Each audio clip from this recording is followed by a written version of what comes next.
Muslim United federation ने अक़लियतों के मसाइल की यकसोई के लिए 12 दिसंबर से गैर मुअय्यना मुद्दत की भूख हड़ताल का ऐलान किया है। मौलाना हकीम सूफी सैयद शाह मोहम्मद खैरुद्दीन कादरी सदर मुस्लिम यूनाइटेड फेडरेशन की क़यादत में एक वफ्द ने सेंट्रल जोन DCP से मुलाकात करते हुए धरना चौक पर भूख हड़ताल मुनज़्ज़म करने की इजाज़त तलब की है और इस सिलसिले में मुनासिब इक़दाम को यकीनी बनाने की भी दरख्वास्त की है। रियासत तेलंगाना के मुसलमानों के मसाइल, वक्फ जायदादों की हिफाजत, आइमा व मौज़नीन के बुनियादी मसाइल की यकसोई के लिए मुस्लिम यूनाइटेड फेडरेशन की जानिब से भूख हड़ताल की जा रही है। मुंतज़मीन ने इस भूख हड़ताल को कामयाब बनाने की सभी से ख्वाहिश की है। BSP लीडर अबरार हुसैन आज़ाद व दीगर इस मौके पर मौजूद थे। रहमतुल्लाहि व बरकातहू। मोअज़्ज़िज़ नाज़रीन किराम, आज हम 7 दिसंबर को हम DCP ऑफिस नामपल्ली में मौजूद है और अभी हम DCP साहब से हम रास्त तौर पर मुलाकात किए और हमारा 12 दिसंबर से शुरू होने वाली सिलसिलेवार भूख हड़ताल के लिए हम जो है ना पेपर वहाँ पर जो ना सबमिट किए हैं परमिशन के लिए।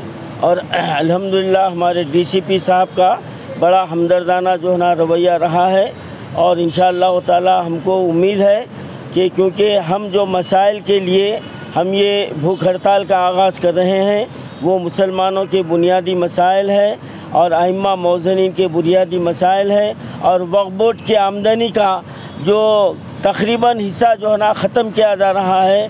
अभी हाल ही में हमारे चेयरमैन वक्फ बोर्ड साहब ने ऐलान किया है कि अजमेर में रुबात के लिए 2 करोड़ रुपये जो है ना उसके लिए मंजूर किए गए, लेकिन जहाँ तक हमारी मालूमात है कि राजस्थानी सरकार ने अभी तक ज़मीन अलाट नहीं की, तो ये 2 करोड़ रुपए किसके खाते में जा रहे हैं। तो हम ये चेयरमैन साहब से मुतालबा कर रहे हैं कि आप वहाँ की जो ना ज़मीन का अलाटमेंट का लेटर आप हमारे सामने तेलंगाना के मुसलमानों को बताइए कि ये ज़मीन हमको मिली है, वहाँ काम शुरू करेंगे। 2014 से मुसलसिल मुसलमानों को धोखा दिया जा रहा है और इसी तरह वक्फ आमदनी को लूटा जा रहा है। तो हम इसी के ख़िलाफ़ आइम्मा मौज़नीन और जो वक्फ अराज़ियात में गरीब मुसलमानों का बेघर मुसलमानों के हक़ के लिए आवाज़ उठाने के लिए, और सबसे बड़ा ज़ालिमाना वक्फ बोर्ड का रवैया ये रहा है कि वो मुस्लिम मैयतों को दी जाने वाली इमदाद को भी रोक दिया गया है और 5000 दरख्वास्तें इमाम मौज़ून के पेंडिंग पड़े हुए हैं 2018 से, अभी तो कोई सुनवाई नहीं हो रही है। इन मसाइल को लेकर हम 12 दिसंबर से इंशाअल्लाह गैर मुअय्यना मुद्दत की सिलसिलेवार भूख हड़ताल का आगाज़ करेंगे।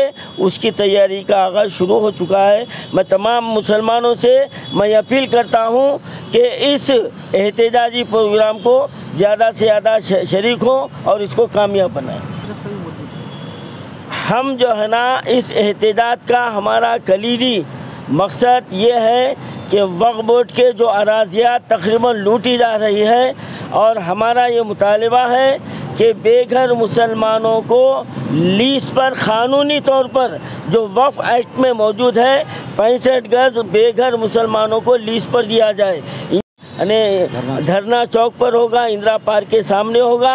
12 दिसंबर को 10 बजे से इंशाअल्लाह ये धरने का आगाज़ होगा और इस धरने में हमारे शहर और तेलंगाना के दीनी, मिली, समाजी और तमाम सियासी जमातें इंशाअल्लाह ताला इस धरने में शरीक रहेगी और सब मिलकर हुकूमत को जो ना मजबूर करेंगे इंशाअल्लाह।